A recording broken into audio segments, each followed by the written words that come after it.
Baik, Assalamualaikum warahmatullahi wabarakatuh.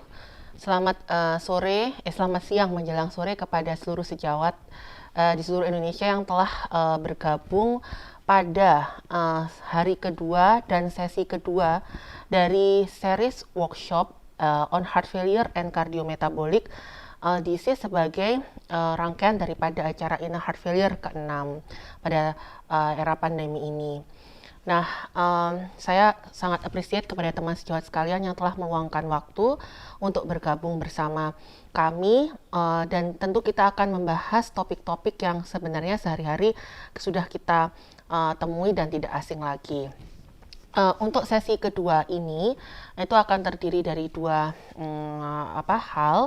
Yang pertama adalah refresh daripada teori nanti yang akan sedikit saya bawakan, dan yang kedua kita akan bersama-sama belajar dari clinical case yang akan dibawakan oleh Dr. Paskaryatna Probodewi, spesialis jantung dan pembuluh darah konsultan. Baik, untuk tidak membuang waktu lagi, kita akan langsung saja pada refresh teori yang nanti akan saya bawakan. Saya bisa minta slide saya? Baik, jadi tema daripada sesi kedua ini adalah decongestion management ya, in hypervolume patient. Jadi tentu saja masalah kongesti ini sudah kita temui sehari-hari. Baik, slide.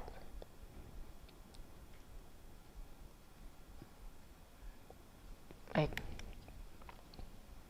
Belum. Ya. Jadi sebagai definisi daripada kongesti pada gagal jantung, ini adalah akumulasi cairan pada kompartemen intravaskular dan interstisial yang disebabkan karena peningkatan daripada cardiac filling pressure. Di mana dari berbagai macam registri ya, 83% pasien yang masuk ke dalam UGD kita karena masalah acute heart failure itu masalahnya adalah kongesti dengan presentasi klinis yang beragam. Nah, ini adalah everyday dilema kita. Kita lihat bahwa pasien-pasien dengan excessive decongestion, misalnya kita yakin bahwa masalahnya itu adalah intravaskular kongesti. Kemudian kita berikanlah loop diuretik yang merupakan cornerstone tata laksana acute heart failure saat ini. Namun kemudian terjadi volume depletion, sehingga secara logika kita akan berpikir kita harus menggantikan daripada kekurangan cairan tersebut. Namun intravascular depletion belum tentu diikuti dengan perbaikan daripada interstitial congestion. Sehingga apabila memang interstitial congestion, maka target negative fluid balance itu tetap harus kita capai. Itu adalah dilema kita. Berarti kongesti ini memang benar-benar masalah yang sulit.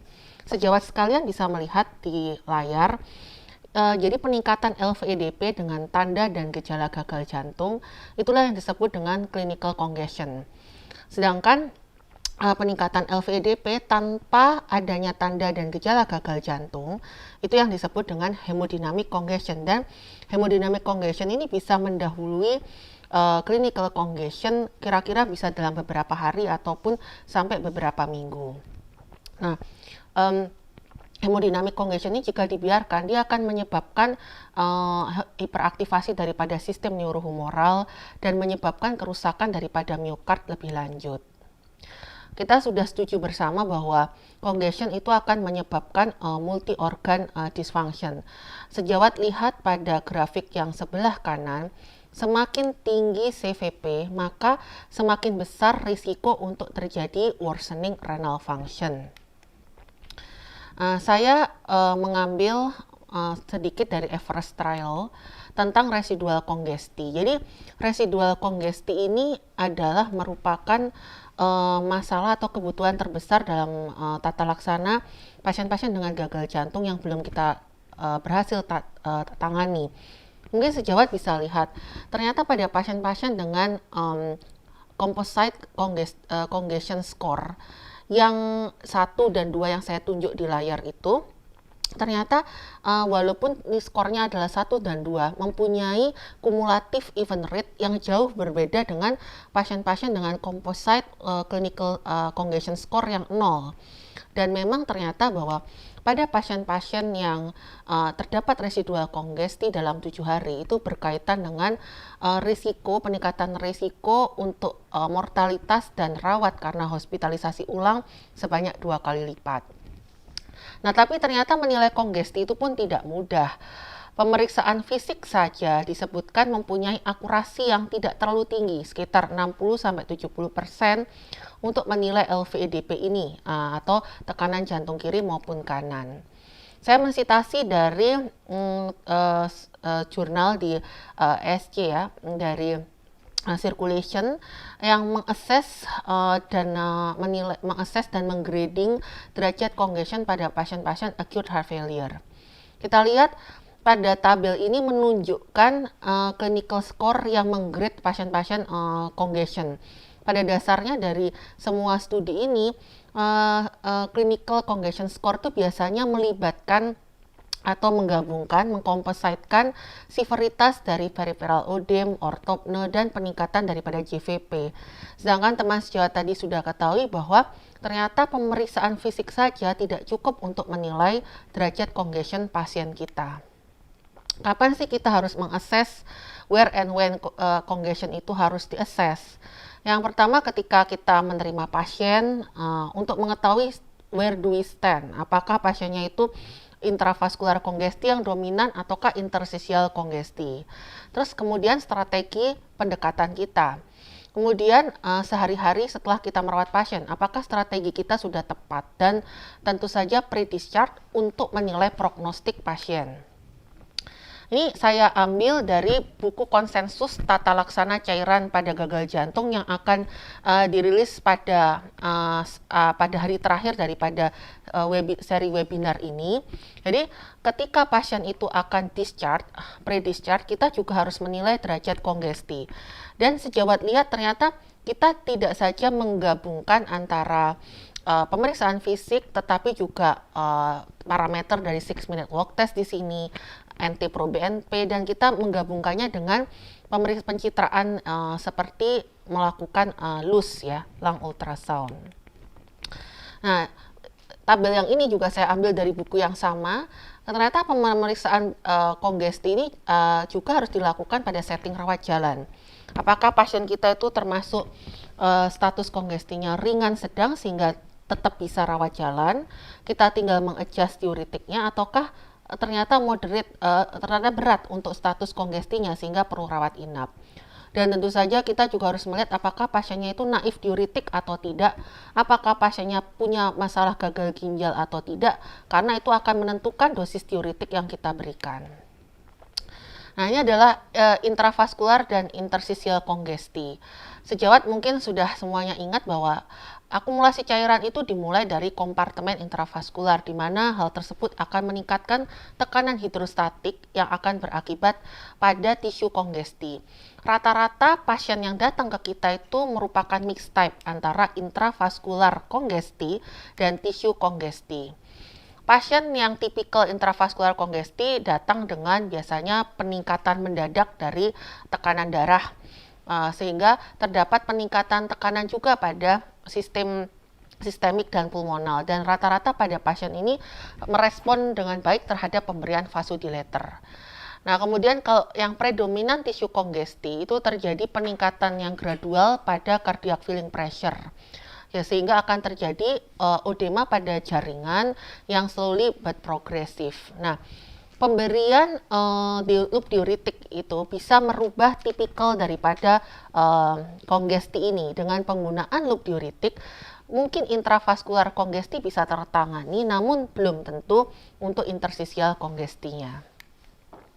Nah, di manakah kita bisa menilai intravaskular kongesti selain daripada sign dan simptom seperti pemeriksaan JVP, kemudian adakah ortopnu atau tidak, kemudian suara jantung 3, kita bisa menggunakan biomarker seperti NT-proBNP.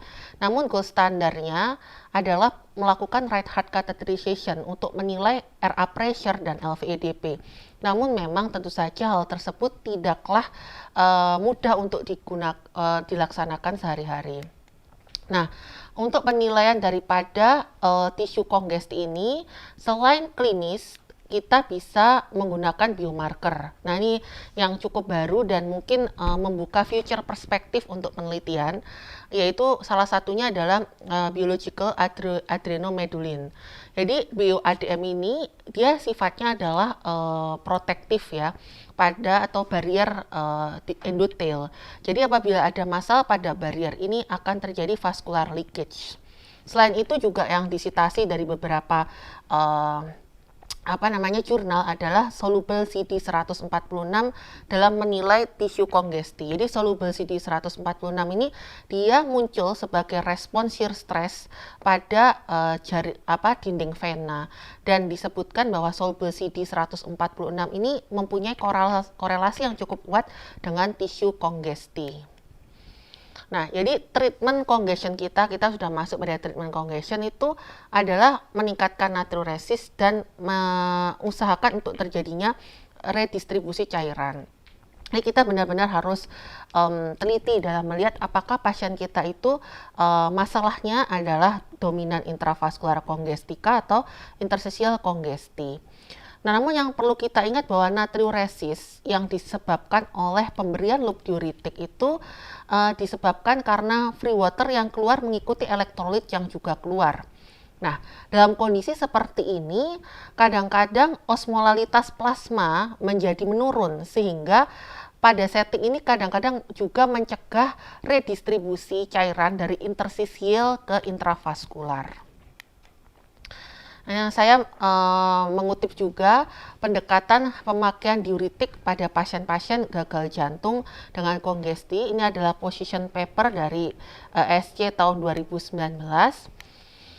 Yang nampak di layar sejawat sekalian itu adalah pendekatan bagaimana kita menggunakan diuretik dan target diuretik dari buku konsensus tata laksana cairan gagal jantung. Jadi ternyata pada 24 jam pertama itu ada targetnya. Ketika kita bertemu dengan pasien dengan volume overload, kita harus mengetahui apakah pasien ini naif diuretik atau tidak. Apabila dia tidak naif diuretik, artinya sudah memakai diuretik sebelumnya, kita berikan dosis inisialnya adalah 1-2 kali total daripada dosis oral. Berikanlah dalam bentuk IV. Lalu misalkan dia naif diuretik, kita bisa menginisiasi dosis pemberian awal 20-40 mg IV. Jangan lupa kosongkan kandung kemihnya. Kemudian dalam 6 jam kita harus mengevaluasi apakah terapi diuretik kita ini efektif. Apa yang dievaluasi? Yang pertama adalah urin output dalam 6 jam itu apakah lebih dari 100 sampai 150 cc per jam, dan natrium urin tampung ya, targetnya adalah 50 sampai 70 mg per liter. Namun memang dalam praktek klinis natrium urin ini masih belum bisa kita kerjakan. Dan yang selanjutnya adalah setelah 6 jam itu kita juga harus mengevaluasi apakah target urin outputnya ataupun natrium urin tampungnya tercapai. Bila tidak, kita yang sebelah kanan ini, maka kita kita bisa menggandakan dosis diuretik loop IV itu sampai dengan target urin maupun natrium urin tampung itu tercapai. Tapi apabila target urin kita tercapai, kita melihat dulu kongestinya bagaimana. Apakah menetap ataukah sudah hilang, sudah membaik. Sehingga kalau sudah hilang berarti kita sudah mencapai trajektori diuretik yang kita berikan. Namun apabila kongestinya masih menetap, maka kita bisa mengulang dosis diuretik loop IV yang sama dalam 12 jam. Nah, tentu saja kita tidak lupa untuk tetap melakukan intervensi paralel ya, yaitu melanjutkan GDMT sesuai dengan subset pasien kita. Nah, kemudian hari kedua kita juga harus mengevaluasi ternyata bagaimana urin output dalam 24 jam pertama. Apabila urin outputnya ternyata kurang dari 3-4 liter, maka kita bisa menggandakan dosis diuretik loop tersebut sampai dengan dosis maksimal. Namun, apabila ternyata dengan dosis maksimal diuretik kita belum bisa mencapai target diuresis kita bisa menggunakan kombinasi diuretik, dan ini yang masuk dalam buku konsensus tata laksana gagal cairan pada gagal jantung adalah thiazid, azetazolamid atau tolvaptan. Dan jangan lupa tetap kita lakukan intervensi paralel, yaitu mengaptitrasi GDMT. Kemudian selanjutnya, mengapa penting? Mengapa ini dibahas? Karena ternyata fluid loss dalam 24 jam itu semakin sejawat lihat semakin sedikit negatif balance yang didapat, maka hazard ratio untuk terjadi worsening renal function itu menjadi semakin meningkat. Kita lihat pada grafik yang kanan, net fluid loss dalam 24 jam pertama semakin dia negatif, maka resiko atau probability untuk terjadi worsening renal function itu menjadi semakin kecil. Karena kita lihat patofisiologi WRF, worsening renal function pada kondisi heart failure adalah bisa karena renal underfilling, karena penurunan low cardiac output, bisa juga karena renal congestion. Ini adalah jenis-jenis diuretik yang mungkin sejawat semua sudah sangat sering sekali menggunakan. Ada azetazolamid, loop diuretik yang sudah biasa kita gunakan, kemudian diuretik thiazid, ya, kemudian MRA, dan yang terakhir adalah golongan vaptan atau AVP antagonis. Kita akan masuk ke senjata-senjata kita dalam mengatasi congestion. Yang pertama adalah diuretik, loop diuretik. Ini merupakan cornerstone dalam tata laksana acute heart failure, dan tapi tentu saja kita ketahui bahwa respons setiap orang terhadap diuretik itu tidaklah sama. Nah, kita ketahui grafik ini itu menggambarkan dosis respon loop diuretik. Jadi fractional sodium excretion ini adalah merupakan fungsi daripada konsentrasi loop diuretik. Kita lihat pada orang normal, dosis oral diuretik yang paling bawah kita lihat itu sudah cukup untuk menimbulkan efek natriuresis, ya. Jadi threshold natriuresis pada orang sehat dengan pada orang heart failure itu sangat berbeda. Ini merupakan langkah-langkah yang kita lakukan untuk mengatasi persisten congestion dengan loop diuretik. Kita bisa merubah pemberiannya mungkin dengan IV, meningkatkan dosis IV diuretiknya, atau memberikan IV drip.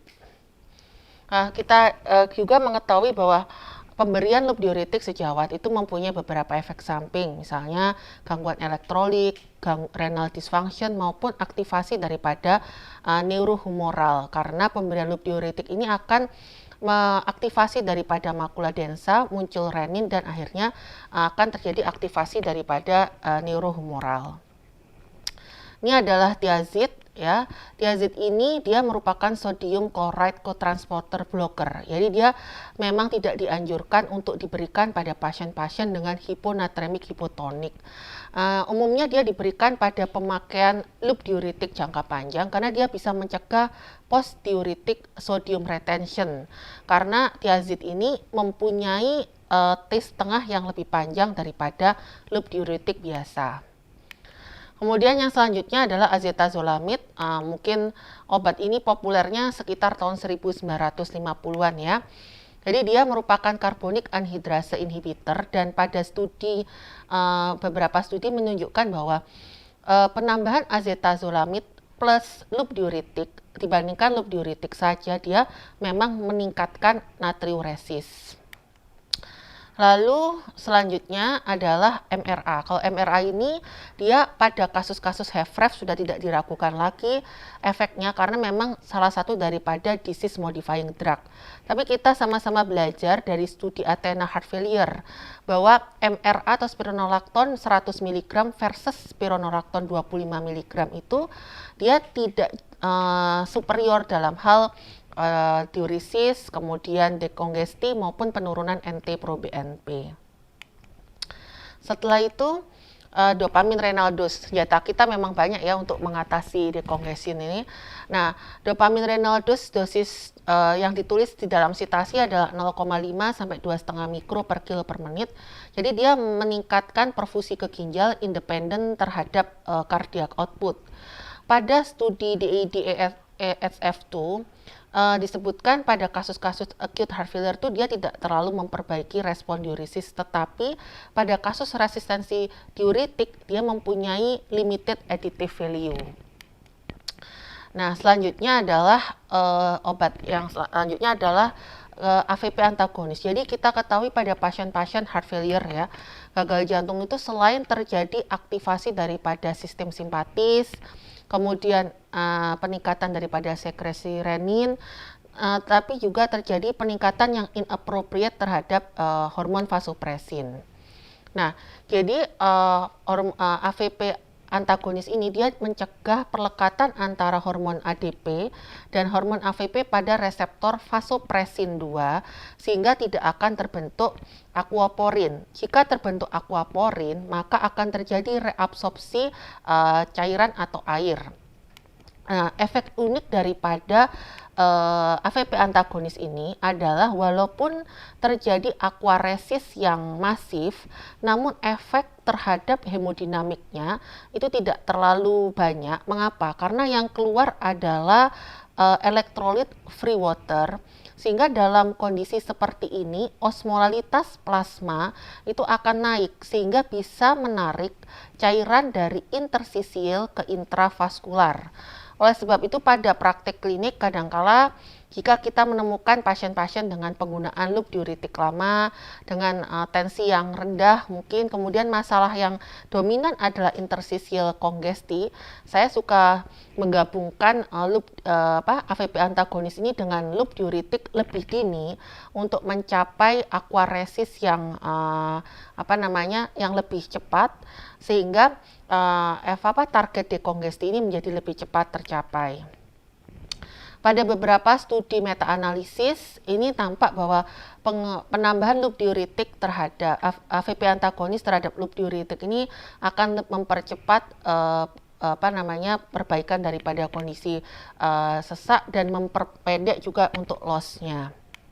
Setelah itu pada pasien-pasien CKD juga ternyata penambahan tolvaptan ini dia akan memperpendek resiko untuk rehospitalisasi, mungkin karena aquaresis yang cukup tinggi pada kasus-kasus dengan penambahan tolvaptan ini. Dan yang menarik pada kasus-kasus hipervolum dan hiponatremi dulu kita memang menyarankan lebih banyak menggunakan obat-obat AVP antagonis ini karena memang efeknya yang pada cairan saja tapi tidak menyebabkan gangguan elektrolit. Namun studi oleh Kinugawa dan kawan-kawan menunjukkan bahwa pada pasien hipervolum dengan normonatremi, pemberian AVP antagonis ini cukup aman dan memang akan terjadi peningkatan natrium hingga 2 hingga 3 mg. Namun dengan adanya rangsang haus yang dialami pasien itu akan mencegah untuk terjadi hipernatremi. Dan ini adalah senjata kita terakhir dalam mengatasi masalah hipervolum yaitu ultrafiltrasi.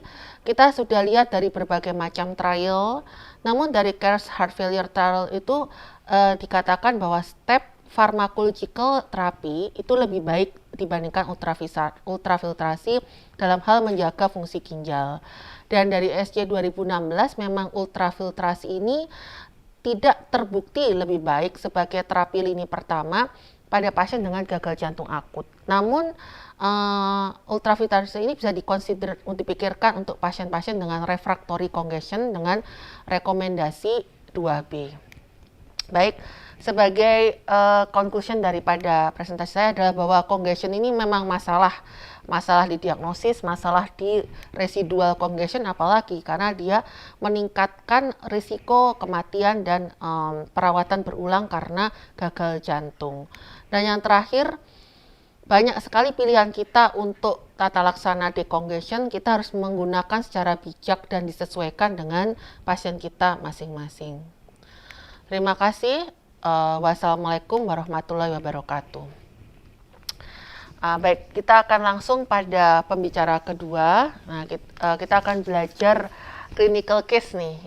dari real case dari Dr. Pasca Riyatna Probodewi, spesialis jantung dan pembuluh darah konsultan. Kepada Dr. Pasca, waktu dan tempat dipersilahkan. Baik, terima kasih Dr. Dian. Assalamualaikum warahmatullahi wabarakatuh. Selamat sore kepada para senior dan rekan-rekan sejawat sekalian semua. Ya, jadi pada sore hari ini saya akan mencoba melengkapi dari apa yang tadi sudah disampaikan oleh Dr. Dian dengan sangat lengkap. Jadi nanti kita akan lihat bersama-sama mengenai kasusnya. Dan ini adalah kasus yang sehari-hari sering kita jumpai dalam praktek klinis. Jadi semoga nanti bisa menambah pemahaman dari rekan-rekan sekalian semua. Baik, saya langsung mulai untuk mempersingkat waktu. Jadi kasus ini adalah seorang laki-laki usia 62 tahun yang masuk ke UGD dikarenakan perberatan sesak nafas dan pasien mengeluh juga penambahan berat badan. Berat badan meningkat 5 kg dalam 5 minggu terakhir dan meningkat 12 kg dalam 1 bulan terakhir. Pasien datang dengan initial presentation, ada batuk sedikit, juga keluhan berdebar, mudah lelah, sesak nafas, kemudian edema di tungkai dan kaki. Dari riwayat penyakit dahulunya, pasien ini adalah dengan chronic heart failure, diketahui dengan ejection fraction 35%, dikarenakan iskemik kardiomyopati di NIHA fungsional kelas 2-3. Punya riwayat acute MI pada tahun 2010, namun menolak untuk dilakukan kateterisasi, dan pasien kemudian mulai mengeluhkan terdapatnya symptomatic heart failure sejak 2014, jadi sejak 6 tahun yang lalu. Riwayatnya juga pasien ini cukup sering mengalami rehospitalisasi, dengan pada tahun terakhir itu pasien 2 kali masuk rawat.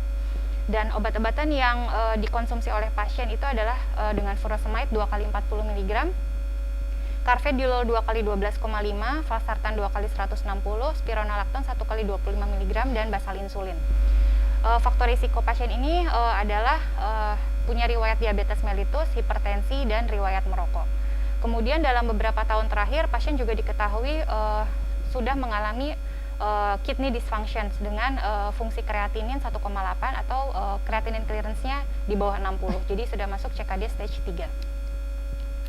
Dari pemeriksaan klinis pada saat pasien masuk ke UGD, secara kesadaran masih baik, berat badannya 81 kg, pressure dan heart rate baik, heart rate-nya agak sedikit tinggi 98 kali per menit, RR-nya 30 kali per menit, namun saturasi masih bagus dengan nasal kanula 2 liter per menit.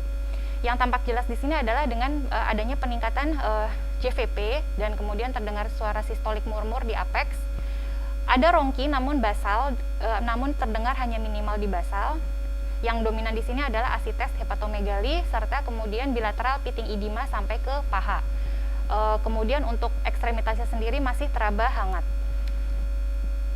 Ini EKG-nya sinus rhythm dengan rate-nya 96 kali per menit, terdapat PUR-R, kita lihat di lead anterior EKG-nya.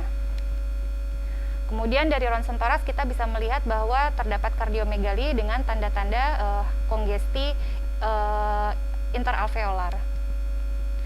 Kemudian dari pemeriksaan laboratoriumnya, untuk parameter yang di sini tampak meningkat adalah ureumnya 71 dengan kreatininnya agak sedikit meningkat dibandingkan baseline pasien biasanya 2,1. Natrium agak sedikit turun 134. Kemudian ya, yang tampak jelas di sini adalah nilai NT-proBNP-nya ini sangat tinggi sekali, jadi 10.230. Dengan kadar gula darah sewaktu yang relatif masih cukup terkontrol. Sehingga pasien kemudian didiagnosis sebagai suatu acute decompensated heart failure dikarenakan iskemik kardiomyopati, kidney dysfunction, serta diabetes mellitus tipe 2. Nah sekarang rekan-rekan mungkin bisa memilih ya. Jadi pertanyaan saya yang pertama ini biar kasusnya bisa berjalan secara interaktif. Jadi berdasarkan data klinis pasien tadi, termasuk profil hemodinamik mana nih?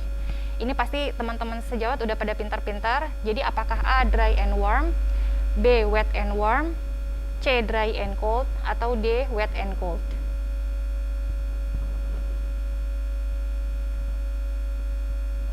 Oke, jadi sebagian besar menjawab wet and warm ya. Jadi tanda kongestinya jelas, jadi termasuk dalam yang wet, dan kemudian dengan perfusi perifer yang kita anggap masih cukup baik karena ekstremitasnya masih hangat. Jadi sudah benar rata-rata jawaban di sini, yaitu pasien masuk dalam profil hemodinamik yang wet and warm. Next. Next. Nah, kemudian pertanyaan yang kedua, dengan kondisi pasien jatuh dalam kondisi acute decompensated heart failure, apakah kita harus menahan atau withhold terapi-terapi gagal jantung pasien sebelumnya? Jadi apakah di stop dulu ataukah bagaimana? A, jika memilih di stop, B, jika tidak, dan C, jika tidak yakin. Oke, jadi sebagian besar memilih tidak ya, jadi terus melanjutkan terapi gagal jantung sebelumnya. Ya, di sini kita bisa lihat bahwa pada pasien-pasien gagal jantung kronik yang kemudian jatuh ke dalam episode acute decompensated heart failure, selama pasien tersebut masih dalam kondisi hemodynamically stable seperti pada pasien ini yang mana tidak ada gangguan perfusi, maka untuk pemakaian beta blocker, ACE, ARB atau ARNI ataupun MRA seperti pada kasus ini yang sebelumnya sudah didapatkan, ini bisa terus dilanjutkan. Jadi di sini continue guideline directed medical treatment itu bersifat aman dan well tolerated selama pasien secara hemodinamik ini stabil. Nah, sekarang pertanyaan ketiga, apa strategi loop diuretik yang disarankan? Jadi apakah A, menggandakan dosis loop diuretik namun secara oral, yang B, diberikan bolus furosemide IV dengan dosis 80-160 mg, yang C, continuous IV loop diuretik tanpa bolus, yang D, continuous IV loop diuretik dengan bolus, atau yang E, IV diuretik ditambah low dose dopamin. Jadi saya tekankan lagi di sini bahwa pilihan-pilihan ini sebenarnya tidak ada benar dan salah ya. Jadi kita benar-benar nanti pilihan yang saya pilih pun adalah berdasarkan individual pada pasien yang memang saya rawat ini. Jadi di sini rata-rata menjawab D, jadi memberikan drip diuretik yang sebelumnya didahului oleh bolus, kemudian yang terbanyak kedua itu adalah memberikan bolus IV furosemide dengan dosis 80-160 mg. Itu yang kedua terbanyak ya. Oke, jadi sekarang kita lihat next. Ini tadi sudah dijelaskan dengan panjang lebar oleh Dr. Dian. Jadi pada saat pasien masuk dengan kongesti dan volume overload, kita pertama harus menilai apakah pasien naif diuretik atau tidak. Nah, pada pasien ini tentu saja sudah dengan penggunaan diuretik sebelumnya dengan dosis 2 kali 40 mg per oral, maka di sini dari tata laksananya itu adalah kita berikan dosis inisial sebesar 1-2 kali total dosis oral dan harus diberikan secara intravena. Jadi kalau misalnya pasien ini tadi sudah mendapatkan dosis 80 mg oral, berarti at least dia mendapat 80 mg bolus IV atau bisa sampai 160 mg, jadi 2 kali lipatnya. Nah, Nah, di sini kita lihat di yang sisi sebelah kiri nih ya. Jadi terapi fase akut ini harus dikerjakan dalam waktu 1 jam setelah pasien diadmit ke UGD. Nah, kenapa sih waktu 1 jam ini sangat penting? Jadi ini adalah berdasarkan jurnal yang menyatakan bahwa door to diuretic time ini adalah sangat penting. Jadi kalau pada ACS kita tahu bahwa ada door to balloon time dan door to needle time, maka pada pasien acute decompensated heart failure ini kita juga mengenal ada istilah yang namanya door to diuretic time. Jadi di sini kita bisa lihat bahwa pasien-pasien acute decompensated heart failure yang mendapatkan terapi diuretik early di bawah 60 menit sejak pasien diadmit ke UGD itu akan memiliki angka in-hospital mortalitas yang lebih rendah dibandingkan mereka yang grup non-early. Jadi kita bisa lihat di sini bahwa mereka yang warna biru itu early group itu secara all cohort itu angka in-hospital mortalitasnya itu lebih rendah dibandingkan kelompok yang non-early. Dan kemudian setelah dibagi dalam kelompok low risk, moderate sampai high risk pun tetap konsisten. Jadi mereka yang mendapatkan dosis diuretik dalam 1 jam pertama itu angka in-hospital mortalitasnya itu lebih rendah dibandingkan mereka yang sedikit lebih telat. Jadi di sini sangat penting pemberian diuretik dalam 1 jam pertama ketika pasien masuk dan kita sudah tegakkan diagnosis sebagai suatu acute heart failure. Nah, jadi kemudian pasien ini diberikan furosemide bolus 120 mg. Jadi ini sekitar 1,5 kali lipat dari dosis diuretik oralnya. Kemudian obat-obatan yang lainnya tetap dilanjutkan tidak ada perubahan dosis.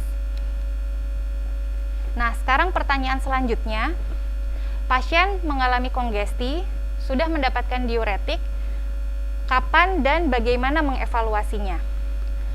Apakah A, pemeriksaan klinis di pagi berikutnya? Apakah B, pemeriksaan urine output di pagi berikutnya? Apakah C, keduanya, pemeriksaan klinis dan urinary output? Apakah D, pemeriksaan klinis, urinary output dan laboratorium di pagi berikutnya? Apakah E, harus disertai pemeriksaan IKU? Apakah yang tidak ada dari pilihan di atas, jadi something else? Coba kita lihat distribusi jawabannya. Oke, jadi rata-rata memilih, paling banyak itu memilih yang C, clinical examination dan urinary output next morning. Yang memilih something else hanya sekitar 13%. Oke. Kemudian cukup banyak juga yang memilih D, jadi clinical examination, urinary output dan laboratorium di pagi berikutnya. Oke. Sekarang kita lihat bagaimana. Oke. Nah, jadi setelah pemberian diuretik inisial, maka ada dua hal penting yang harus dievaluasi. Yang pertama itu adalah early evaluation dalam hitungan jam untuk melihat efek diuresis. Dan yang kedua itu adalah menilai kembali status volume atau kongesti dalam periode waktu 6 jam. Nah, jadi di sini pasien 6 jam berikutnya secara klinis masih tetap sama, jadi sesaknya masih, kemudian JVP masih tinggi, RELS masih walaupun minimal tapi masih ada, edema juga belum berkurang, dan kemudian kita lihat urine outputnya dalam 6 jam pertama ini adalah 300 ml. Nah, kalau kita lihat dari bagian ini tadi, setelah kita initial phase dalam 1 jam pertama, seperti yang tadi sudah dijelaskan, jadi memang idealnya itu dalam 2 jam kita bisa menilai natrium urin ya, tapi kemudian pemeriksaannya belum banyak tersedia dan jika pun ada itu mahal, sehingga di sini evaluasi yang paling mungkin kita kerjakan itu adalah menilai urine output dalam 6 jam pertama. Jadi ini kita lihat 6 jam setelah pemberian loop diuretik.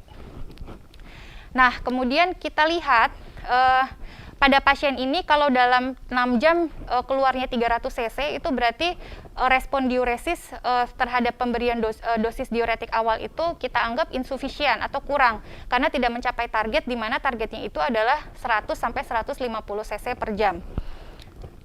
Sehingga di sini yang harus kita kerjakan berikutnya adalah kita gandakan lagi dosis diuretik loop intravena dan kemudian terus lagi diulang, dan jika belum mencapai 100 sampai 150 cc per jam, diulang terus sampai mencapai dosis diuretik maksimal. Jadi sebenarnya apa tujuan menilai per 6 jam ini adalah kita maunya itu adalah mencapai decongestion treatment itu seagresif dan secepat mungkin, sehingga setelah hari pertama itu kita sudah bisa menilai bahwa pasien itu apakah memang respon terhadap diuresisnya itu termasuk yang good atau yang poor. Nah, jadi kemudian setelah 6 jam tersebut kita nilai bahwa respon inisial pasien terhadap diuretik awal itu kurang bagus, maka kita gandakan. Jadi waktu itu kita gandakannya itu adalah pasien diberikan drip 10 mg per jam. Jadi ini adalah sekitar 240 mg dalam 24 jam. Nah, teman-teman juga sedikit tips di sini adalah ketika akan memberikan continuous drip itu sebaiknya disertai dulu dengan pemberian bolus dulu. Karena adalah untuk mencapai supaya si therapeutic efek dari furosemide-nya itu tercapai lebih cepat dan menjaga supaya steady state dari konsentrasi furosemide dosis terapeutik itu dapat tercapai. Jadi waktu itu diberikan furosemide bolus lagi yang dilanjutkan dengan drip 10 mg per jam. Nah, kemudian sambil evaluasi, pasien kita sempat lakukan ekokardiografi dengan hasil dilated LA dan LV dengan ejection fraction sekitar 30-35%. Dan yang kita lihat utamanya di sini itu adalah dilated IVC dengan respon respiratori yang berkurang. Jadi di sini kita bisa lihat bahwa IVC-nya besar. Jadi kalau tadi diukur itu adalah 2,2 sampai 1,8. Jadi tidak kolapsibilitasnya itu lebih tidak sampai 50%. Nah, sekarang adalah pertanyaan berikutnya. Jadi berdasarkan data-data itu tadi, maka pada saat awal masuk ini berada di manakah status kongesti pasien?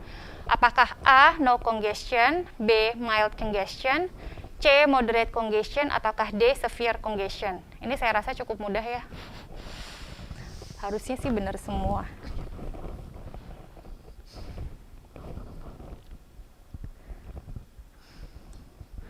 Ada yang masih jawab no congestion ya? Apa salah ngeklik apa gimana? Oke, jadi ini kalau kita lihat rata-rata menjawab severe congestion. Baik, coba kita lihat. Next.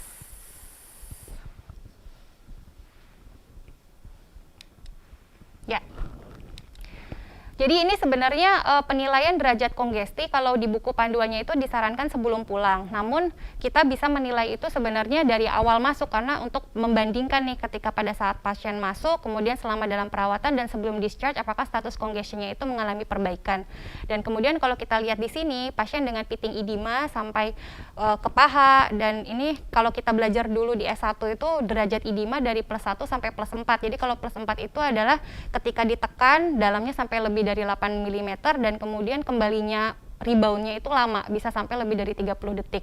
Kemudian kadar NT-proBNP pasien lebih dari 3000, ronsen torasnya juga menunjukkan adanya kongesti interstisial, dan kemudian dari vena cava inferior dari echo itu ada dua hal yang didapatkan pada pasien. Jadi diameter maksimalnya 2,2 dan kolapsibilitasnya itu kurang dari 50%. Jadi keduanya ada pada pasien sehingga betul pada saat pasien masuk dalam derajat kongesti berat. Walaupun ini sebenarnya tadi yang seperti sudah dikatakan juga untuk menilai kongesti dan menilai dekongesti itu sangat sulit, namun kita bisa menggabungkan dari beberapa variabel klinis dan pemeriksaan penunjang seperti ini. Nah, kemudian setelah fase hari ke-0, ini saya bilang setelah hari ke-0 ya, jadi ini adalah hari pertama, pasien klinisnya masih sama, urin output dalam 24 jam pertama itu adalah sekitar 1200 cc dengan berat badan masih tetap di 81 kg. Pertanyaan selanjutnya, dengan 24 jam 1200 cc, apakah yang kemudian harus kita kerjakan? Apakah A, terus menggandangkan dosis diuretik loop, apakah B menambahkan thiazide, apakah C menambahkan acetazolamide, ataukah D low dose dopamin, E tolvaptan, ataukah F kita sudah langsung memikirkan ultrafiltration. Oke, jawabannya bervariasi. Tapi yang paling banyak memilih untuk menambahkan tolvaptan ya, oke. Yang memilih doubling dose diuretic loop ini yang kedua terbanyak, kemudian low dose dopamin hanya sedikit yang memilih ya, hanya 14%. Oke, jadi kita lihat, ini sekali lagi saya tekankan tidak ada jawaban yang benar atau salah ya. Tadi yang seperti sudah dikatakan oleh Dr. Dian bahwa pilihan atau senjata kita menghadapi respon diuresis yang insufisien itu banyak sekali, nanti kita bisa sesuaikan dengan individual berdasarkan klinis pasien masing-masing. Jadi kalau kita lihat di sini, maka ketika dalam perawatan selanjutnya urin output dalam 24 jam tidak sampai 3-4 liter, maka kita bisa terus menggandangkan dosis loop diuretik sampai dosis maksimal. Jadi tadi pilihan yang A itu tidak salah sebenarnya, karena selama itu belum mencapai dosis maksimal kita masih bisa terus menggandakan. Kemudian evaluasi lagi dalam 6 jam, jika memang kemudian respon diuresis masih kurang dan insufisien, padahal kita sudah sampai mencapai dosis diuretik maksimal, maka di sini kita bisa mulai memikirkan untuk pemberian terapi diuretik kombinasi. Jadi seperti yang tadi saya bilang bahwa manajemen decongestion ini harus secara agresif dan cepat. Jadi di sini kita lihat bahwa pada hari kedua perawatan karena kita evaluasinya per 6 jam, jadi sudah tahu nih pasien ini sebenarnya dengan loop diuretik saja yang sampai maksimal itu good atau poor response, sehingga hari kedua diharapkan sudah kita bisa tahu kalau memang butuh terapi diuretik kombinasi itu sudah langsung diberikan. Oke. Nah, ini tadi sudah banyak dijelaskan, jadi ini mekanisme aksi diuretik. Nah, di sini juga dari buku konsensus ini juga nanti ada satu bahasan mengenai resistensi diuretik. Jadi di sini saya cuma mau menambahkan bahwa kalau tadi di bagian yang pertama itu tidak ada kata-kata low dose dopamin, namun di sini untuk resistensi diuretik ternyata dopamin dosis renal meskipun dari penelitiannya itu masih pro kontra, namun di sini ternyata masih ada tempatnya. Jadi di sini agen-agen yang bisa kita berikan bisa tolvaptan, asetalzolamid, tiazid seperti tadi yang sudah dijelaskan, kemudian dopamin dosis renal pun masih ada tempatnya. Ini tadi ini mengenai pemberian low dose dopamin. Jadi low dose dopamin yang digabungkan dengan pemberian continuous drip ini dari satu penelitian ini. Jadi low dose dopamin dan continuous drip versus bolus diuretik saja. Nah, dari grupnya ini adalah bahwa mereka yang mendapatkan low dose dopamin ini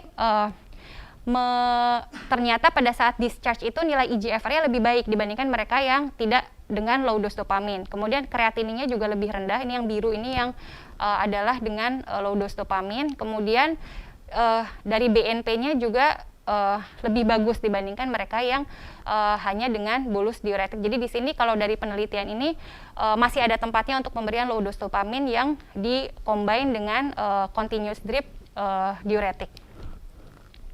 Ini tadi sudah dijelaskan oleh Dr. Dian. Nah, tadi ini juga Vaptan sudah dijelaskan oleh Dr. Dian. Jadi ini adalah beberapa RCT tolvaptan pada heart failure. Yang terbesar di sini adalah memang Everest trial. Cuman di sini Everest trial ini untuk yang long term, yang melihat all cause death dan cardiovascular death serta heart failure readmission, dia sifatnya netral. Namun kalau dari primary endpoint yang short term, jadi memperbaiki dyspnea dan penurunan berat badan, dia lebih bermanfaat. Nah, yang di sini adalah yang hasilnya positif itu adalah Aquamarine, yang mana diberikan tolvaptan pada mereka dengan eGFR 15-60, jadi CKD stage 3 dan 4, yang mana kemudian dinilai urine output dalam 48 jam, ini berbeda secara bermakna dari kelompok yang tidak diberikan. Jadi ini, jadi pemberian tolvaptan pada pasien dengan acute heart failure dan renal dysfunction ini menunjukkan lebih banyak diuresis, dan dengan pemberian tolvaptan itu akan mengakibatkan dosis diuretik yang kita berikan itu bisa lebih rendah. Sehingga di sini conclusion-nya adalah menambahkan tolvaptan terhadap conventional treatment itu bisa mencapai lebih banyak diuresis dan memperbaiki simptom keluhan sesak nafas pada pasien acute heart failure, terutama yang sudah disertai dengan disfungsi ginjal seperti pada pasien ini. Nah, sekarang kita lihat, jadi ini tadi hari pertama pasien jadi di doubling lagi tadi furosemide 10 mg per jam, respon urinnya masih kurang bagus 1200 cc saja. Nah, kemudian pada hari kedua kita waktu itu mulai menambahkan kombinasi. Jadi waktu itu saya pilih dengan dopamin renal dose dulu. Dopamin 2,5 mikro per kilogram per menit. Obat-obatan yang lain masih dilanjutkan, fungsi kreatinnya sedikit meningkat 2,2 dari awalnya 2,1. Urin meningkat sedikit 1.600 tapi belum sesuai target yang kita harapkan. Sehingga kemudian pada hari ketiga kita tambahkan lagi agent yang ketiga, yaitu tolvaptan 1 kali 15 mg. Kemudian karena nilai elektrolit kaliumnya 4,0, kita naikkan juga dosis spironolaktonnya, yang biasanya pasien mendapatkan 25 mg, kita naikkan menjadi 50 mg. Memang kemudian di sini kita lihat terjadi sedikit peningkatan nilai kreatinin dari yang awalnya 2,2 jadi 2,8. Tadi yang seperti sudah dikatakan oleh Dr. Dian juga bahwa perburukan fungsi ginjal pada saat terapi decongestion ini tidak membuat kita menghentikan proses atau manajemen decongestion tersebut. Jadi sebenarnya asal kemudian evaluasi fungsi ginjal dilakukan secara berkala, kita tidak perlu takut dengan adanya sedikit peningkatan kreatinin ini. Kemudian hari keempat Nah, ini tadi sudah ditambahkan tolvaptan, urin outputnya 3.300, sehingga dosisnya diteruskan untuk sampai hari keempat masih bagus 3.700. Kemudian hari kelima urin bisa mencapai 6 liter, sehingga waktu itu dopaminnya di stop. Dan hari ke-6 furosemide-nya kemudian kita turunkan secara bertahap ke 10 mg per jam. Kemudian hari ke-6 ini juga sudah kita tambahkan ivabradin 2 kali 2,5 mg. Karena kita lihat kondisi klinis pasien membaik, tapi kemudian heart rate-nya masih agak cepat 87 kali per menit. Kemudian dari hari perawatan selanjutnya, tolvaptan kita berikan sampai 5 hari, sampai hari ke-7. Respon urinnya masih cukup bagus, 3-4 liter. Furosemide kita turunkan bertahap, 10 jadi 5, kemudian akhirnya dosis intermittent 2 kali 40 mg, sampai akhirnya pasien bisa pulang dengan dosis oral 2 kali 40 mg. Kemudian nilai kreatininnya kita evaluasi, tadi sempat agak naik, tapi kemudian pada saat pulang dia stabil di angka 2,2. Kemudian yang bermakna sekali itu adalah penurunan NT-proBNP-nya. Jadi ketika pada pertengahan pasien dirawat itu dari 10.000 turun jadi 4.320, dan pada saat menjelang pulang itu masih cukup tinggi, tapi sudah jauh lebih berkurang dibandingkan pada saat awal masuk. Nah, ini kita bisa lihat bahwa pasien kemudian mendapatkan triple, bahkan sebenarnya 4 kalau MRA di sini dimasukkan. Jadi pasien mendapatkan furosemide drip, low dose dopamin, dan Vaptan, di mana pada saat ini pemberian ketiganya, respon urinnya itu adalah sesuai yang kita harapkan. Nah, kemudian pertanyaan yang ke-7 adalah bagaimana saya bisa menilai bahwa pasien saya itu sudah decongested. Apakah A, hilangnya gejala, hilangnya tanda-tanda kongesti, apakah penurunan berat badan dan cairan, perubahan NT-proBNP, hemokonsentrasi, ataukah kesemua di atas? Ya, oke, jadi ya betul, rata-rata memilih all above ya. Jadi kesemua hal ini. Jadi sama halnya ketika kita sulit menilai congestion, menilai decongestion ini juga susah gitu, karena tetap kita tidak tahu memang apakah pasien memang masih ada residual congestion, terutama yang terkait dengan hemodynamic congestion ya. Mungkin kalau secara klinis kita bisa anggap pasien itu sudah ringan, tapi secara hemodynamic masih agak sulit untuk dinilai. Nah, ini ada satu jurnal yang menunjukkan bahwa hemokonsentrasi ini juga menjadikan salah satu penanda bahwa sudah terjadi proses dekongesti yang cukup baik. Jadi di sini kita dari jurnal ini dibagi menjadi 2 kelompok besar, hemodilusi dan hemoconcentration. Jadi dengan melihat peningkatan hemoglobinnya. Kalau pada saat discharge hemoglobinnya tidak meningkat, maka pasien masuk dalam kondisi yang hemodilusi.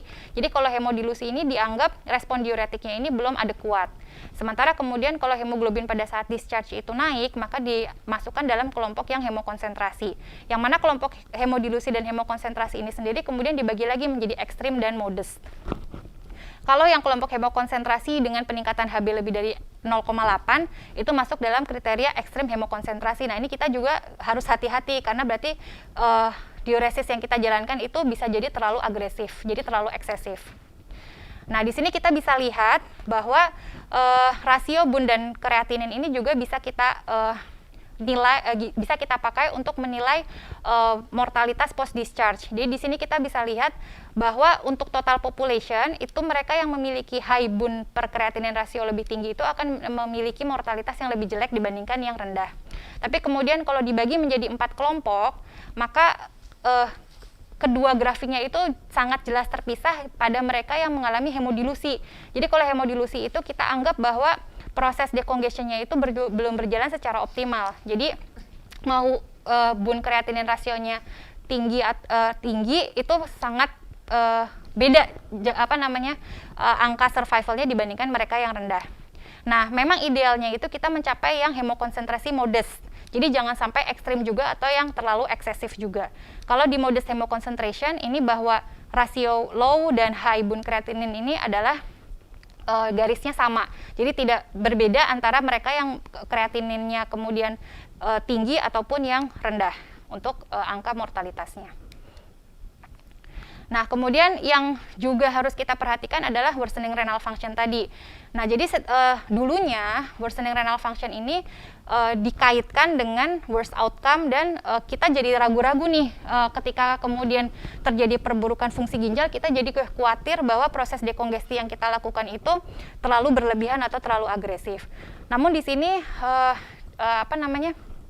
dikatakan bahwa terjadinya WRF yang dengan kongesti yang masih persisten itu justru lebih jelek dibandingkan yang WRF tapi dengan no congestion gitu. Jadi ibaratnya kalau misalnya kita proses dekongestionnya berhasil tapi dengan WRF itu masih jauh lebih baik dibandingkan kongestinya masih persisten dan disertai dengan WRF. Ini tadi juga sudah dijelaskan oleh Dr. Dian. Nah, ini sedikit lanjutan dari pasien tadi.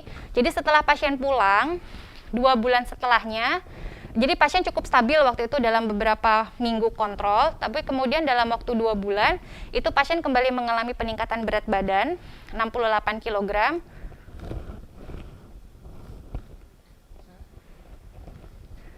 Maaf, slide-nya.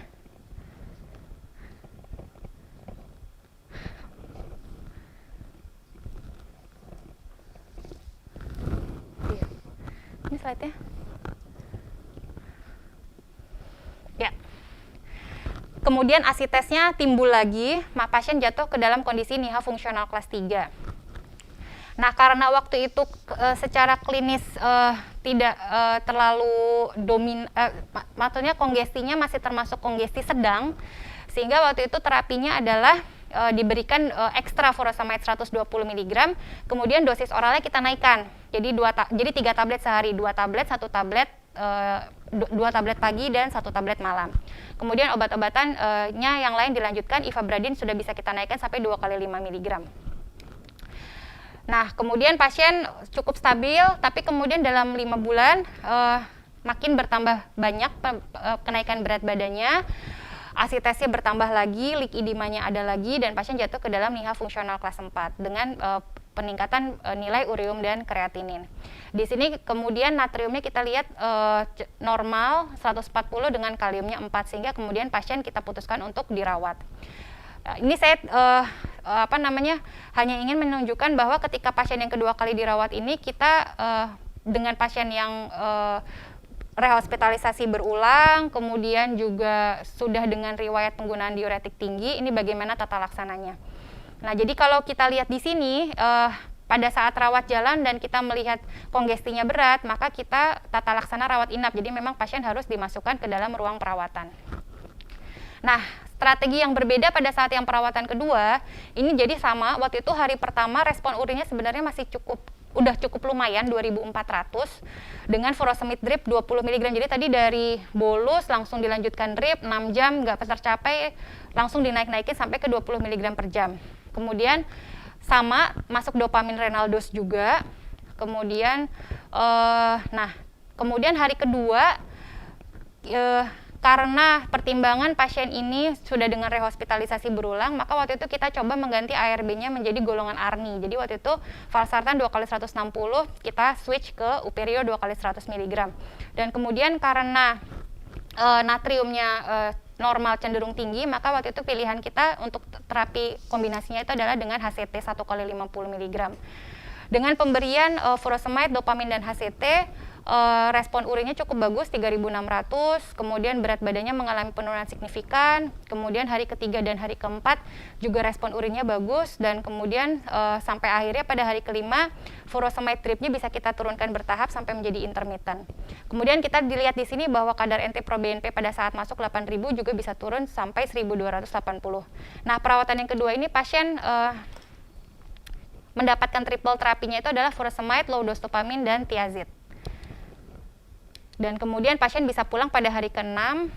Dalam perawatan juga dilakukan USG ginjal dengan hasil bilateral CKD. Jadi memang untuk disfungsi fungsi ginjalnya ini sudah ditandakan dengan adanya USG yang menunjukkan adanya chronic kidney disease.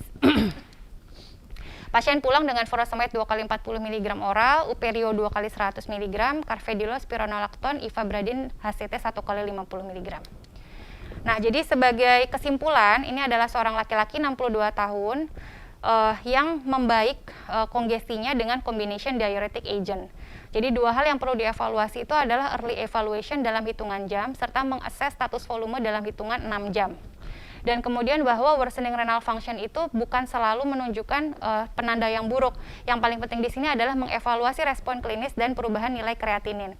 Karena masih adanya kongesti, baik dengan atau tanpa worsening renal function itu akan menunjukkan outcome yang lebih jelek dibandingkan tidak ada kongesti, baik itu dengan ataupun tidak ada worsening renal function. Sehingga tetap tujuan mainstay treatment dari ketika pasien dirawat itu adalah decongestion, jadi jangan takut, dan kita harus menggunakan periode pasien dirawat itu untuk memulai dan mengoptimalisasi dari medication atau guideline directed medical treatment-nya. Jadi ini adalah take home message-nya. Jadi tujuan terapi congestion pada volume overload itu adalah mencapai dekongesti secara optimal tanpa residual volume overload, kemudian menjaga agar perfusi organ itu tetap baik dan mencapai GDMT. Karena dengan perbaikan guideline directed medical treatment itu juga kita harapkan dapat meningkatkan respon diuretik dan memperbaiki survival jangka panjang. Terima kasih. Wassalamualaikum warahmatullahi wabarakatuh. Waalaikumsalam warahmatullahi wabarakatuh. Kita akan masuk ke sesi tanya jawab ya. Mungkin kita akan mencoba menjawab beberapa pertanyaan yang sudah masuk ya Dokter Pasca. Sesi Q&A ini akan kita lakukan dalam waktu 5-10 menit. Yang pertama nih Dokter Pasca ada pertanyaan. Wah, kok banyak ya pertanyaannya, laris. Pertanyaan jawab sendiri. Ya, selamat sore dari Dokter Nisa Niarta ya. Dia menanyakan izin bertanya lebih direkomendasikan manakah pemberian loop diuretik IV atau continuous syringe pump? Tadi dijawab. Baik ya. Jadi tadi sudah dijelaskan panjang lebar ya. Jadi untuk stepwise diuretic approach-nya itu yang pertama bisa diberikan bolus terlebih dahulu, tapi kemudian harus langsung dinilai dalam 6 jam pertama. Kalau misalnya respon diuresisnya tercapai, kita bisa terus melanjutkan dosis tersebut dengan bolus dalam periode waktu 12 jam. Tapi jika tidak, kita bisa menggandakan. Nah, menggandakannya itu bisa lebih disukai dengan continuous drip sih sebenarnya, tapi sebelum pemberian continuous drip itu diberikan bolus terlebih dahulu. Jadi bolus plus ditambah continuous drip sampai kemudian mencapai dosis diuretik maksimal. Oke, kayaknya sepertinya saya tidak perlu menambah lagi ya Dokter Pasca ya.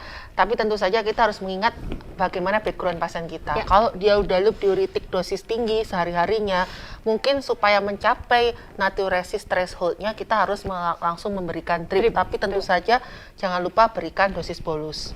Ini ada pertanyaan yang menarik juga yang agak berat ya Dokter Pasca. Saya pilih yang susah aja untuk Dokter Pasca nih. Dari Dokter Putri Rahmawati, dia menanyakan bagaimana pengelolaan diuretik untuk mengatasi asites pada pasien CKD yang tidak membaik meskipun sudah diberikan loop diuretik dan MRA antagonis. Klinis sesak membaik tetapi asitesnya persisten. Oke. Silakan. Ya. Nah, jadi memang kalau pada pasien-pasien ini apa? Heart failure bukan sih? Heart failure. CKD. Ya, pasien CKD dan heart failure. Ya. Ya. Oke, jadi memang kalau dari pengalaman saya, pasien-pasien heart failure yang sudah disertai dengan CKD itu memang asitesnya pada akhirnya itu memang tidak bisa benar-benar komplit resolve ya. Jadi kemudian ketika dia secara tanda kongesti yang lain tidak ada, namun asitesnya itu memang masih masih ada meskipun kita sudah memberikan dosis diuretik yang kita anggap optimal. Nah, sebenarnya untuk tata laksananya sama aja sama yang tadi. Jadi kita misalnya kita nilai bahwa pasiennya klinisnya masih sesak, tentu saja tadi kita bisa pakai loop diuretik sampai dosis maksimal, kemudian MRA antagonis, kemudian mungkin pilihannya kalau pada pasien CKD kita bisa pilih Vaptan, golongan Vaptan, misalnya memang respon diuresisnya kita anggap masih belum sufisien, tapi ini klinis sesak membaik ya. Oke. Nah, jadi parameter dekongesti itu tadi kan memang tidak bisa dari salah satu saja ya. Jadi memang keluhan sesak membaik, tapi kita lihat parameter-parameter klinis yang lain. Nah, bisa juga kita coba dengan pemeriksaan imaging nih. Jadi misalnya dengan memeriksa lung ultrasound atau yang paling mudah adalah dengan vena cava inferior. Jika memang kemudian dari pemeriksaan-pemeriksaan tersebut masih menunjukkan kongesti yang sedang sampai berat, berarti kan istilahnya decongestion kita belum cukup efektif sehingga kita masih bisa menambahkan ada tempatnya pemberian diuretik jenis lain. Kalau pilihannya memang CKD jadinya lebih sempit, tapi tadi yang sudah dikatakan juga bahwa Vaptan bisa aman diberikan dan responnya bagus. Kemudian mungkin kalau Thiazid itu agak terbatas ya pada pasien CKD yang sudah IGFR-nya rendah gitu. Tapi kalau misalnya by no other means tidak ada, masih bisa tetap dicoba karena dari beberapa trial itu pada pasien-pasien yang IGFR-nya 30 pun meskipun responnya tidak sebaik yang IGFR-nya di atas 30, tapi masih bisa tetap kita coba. Tentu saja dengan memonitoring fungsi kreatinin apakah kemudian makin buruk atau tidak. Ya, mungkin saya tambahkan sedikit ya. Jadi tata laksana dekongesti pada pasien-pasien yang persisten kongesti seperti ini dengan ASI-tes ini, jangan lupakan senjata yang lain mungkin nggak dibahas. Jadi kita harus Tapping, melakukan tata laksana untuk peningkatan intra-abdominal pressure. Karena peningkatan intra-abdominal pressure lebih dari 12 mm air raksa disebutkan secara teori itu memang harus ditata laksana dengan cara dilakukan tapping memang. Kemudian yang disebutkan oleh Dr. Pasca memang evidence untuk penggunaan AVPK antagonis pada pasien-pasien CKD ini cukup baik ya. Kita lihat studinya pada pasien-pasien CKD di mana loop diuretiknya harus dosis tinggi dan dosis diuresisnya itu kurang, dan ASI-tes itu adalah tanda-tanda interstisial kongesti. Jadi kadangkala untuk pasien yang persisten ASI-tes Anda harus mengkombinasikan lebih dini untuk loop diuretik dan AVP antagonis, karena AVP antagonis ini cenderung untuk osmolalitas plasmanya itu menjadi normal sehingga bisa menarik cairan interstisial ke intravaskular. Itu adalah pengalaman klinis yang kadang-kadang kita bisa temui. Saya mempunyai beberapa kali kasus Dr. Pasca seperti ini. Oh ya, menambahkan juga tadi kalau tidak salah itu di bagannya itu di yang intervensi paralel itu di situ dikatakan bahwa memang jika ada efusi pleura dan ASI-tes dan kita anggap layak, jadi memang bisa dilakukan tapping efusi pleura atau tapping ASI-tes seperti tadi. Iya, Dr. Pasca ada pertanyaan lagi dari Dr. Anggoro Budi. Wah, Dr. Anggoro Budi ini ahlinya gagal jantung, nanya juga nih, bagaimana peran monitoring penurunan NT-proBNP sebagai parameter dekongesti? Oke. Ya, mungkin saya mulai dulu sedikit. Jadi penggunaan monitoring NT-proBNP itu memang salah satu hal yang harus kita evaluasi dalam menilai intravaskular kongesti. Ya, mungkin misalkan kita menemukan pasien yang pertama pada hari pertama, kita harus mengecek dulu kalau bisa ada research-nya ya NT-proBNP. Kemudian setelah kita melakukan stepwise dekongesti, mungkin dalam 3-5 hari kita bisa mengevaluasi lagi NT-proBNP seperti yang pasien Dr. Pasca tadi. Apabila penurunan NT-proBNP-nya kurang dari 30%, mungkin kita kurang agresif dalam terapi dekongesti tadi seperti salah satu yang pada slide saya. Ya, bagaimana Dr. Pasca, ada tambahan? Sudah cukup. Dr. Anggoro ini ngetes ini kayaknya. Satu lagi. Oke, mungkin terakhir ya pertanyaannya ini adalah dari Dr. Arfian Amin Nasution, SPJP ya. Dia menanyakan, sesuai algoritma dosis furosemid bisa dinaikkan hingga maks, berapa dosis yang kita anggap sudah maksimal? Saya mulai sedikit ya jawabannya. Jadi kalau di dalam guideline position statement diuretik itu dijelaskan di sana dosis maksimalnya per hari adalah 400 sampai 600 mg per 24 jam. Bagaimana Dr. Pasca? Ya, setuju. Jadi di situ memang sudah dijelaskan dan ditulis dengan gamblang 400 sampai 600 mg. Jadi kalau dikonversikan itu bisa sampai 25 mg per jam sebenarnya untuk dosis diuretik dripnya gitu, seperti itu. Baik. Terima kasih sekali saya ucapkan kepada seluruh teman sejawat yang sudah bergabung dalam sesi kedua pada hari kedua dari series webinar workshop on heart failure ini. Saya mohon maaf jika ada pertanyaan yang belum bisa kita jawab. Mungkin di lain kesempatan kita akan diskusikan lagi atau bisa dikirim lewat email. Saya rasa saya akan menutup sesi kedua pada hari kedua dari session workshop on heart failure dengan topik decongestion in hypervolume patient. Terima kasih.